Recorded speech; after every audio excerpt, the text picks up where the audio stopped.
Mga kaibigan, ito po si Ted Filon. Pakinggan mo natin ang bagong awitin ni Francis M.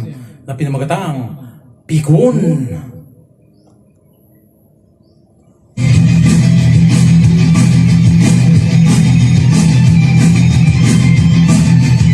Wala kaming plaka dahil walang kontrata. Wala kaming pera dahil walang kanta. Dati ka rin maminay din, at least ngayon ay nasa dread. Kumakanta kami sa dread para kumita ng bread. No applause sa mga tuhod, parang walang nanunood. Magagaling sa Ingles, sariling wika ay panes. Sa puro cover magaling, mukha namang mga badeng. Ang lalaki na mga braso, pero wala namang tato.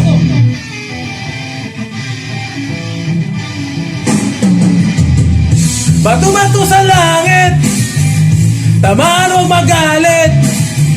Pag may nawawala, maghanap ng kapalit. Bato-bato sa langit, tamay huwag magalit. Pag may nawawala, maghanap at mag-isip. Mahaba ang buhok, mukha namang mga ugok. Uso pa ba ang kulot, kung ang tunog mo ay supot? Tambay doon sa Red Rocks, at ang buhok ay dreadlocks. Huwag kang angawa-ngawa, dahil wala kang magawa. Heavy daw ang dating, mukha na ba mga praning? Wala kaming mga gig, dahil hindi kami big. Sana sumikat din kami, at wag nang makonsume. Sisikat din naman kami, wag ang makukonsyame.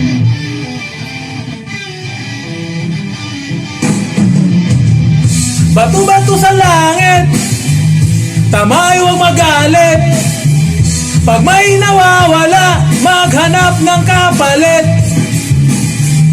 Bato-bato sa langit, tamay huwag magalit. Pag may nawawala, maghanap at mag-isip.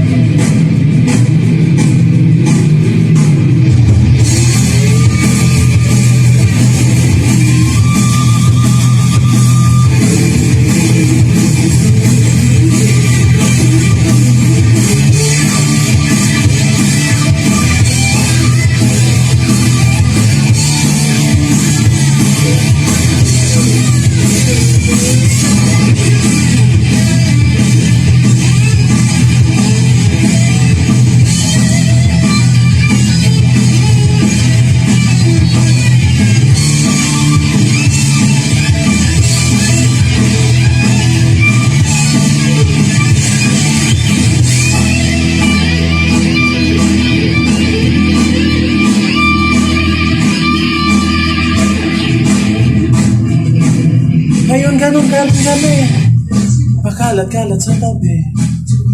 Hindi pa rin kami sikat. Sikat, supoy lang ang sikat.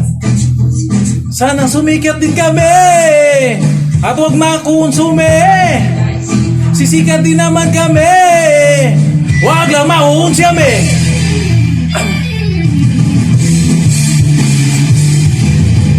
Bato-bato sa langit, tamay huwag magalit.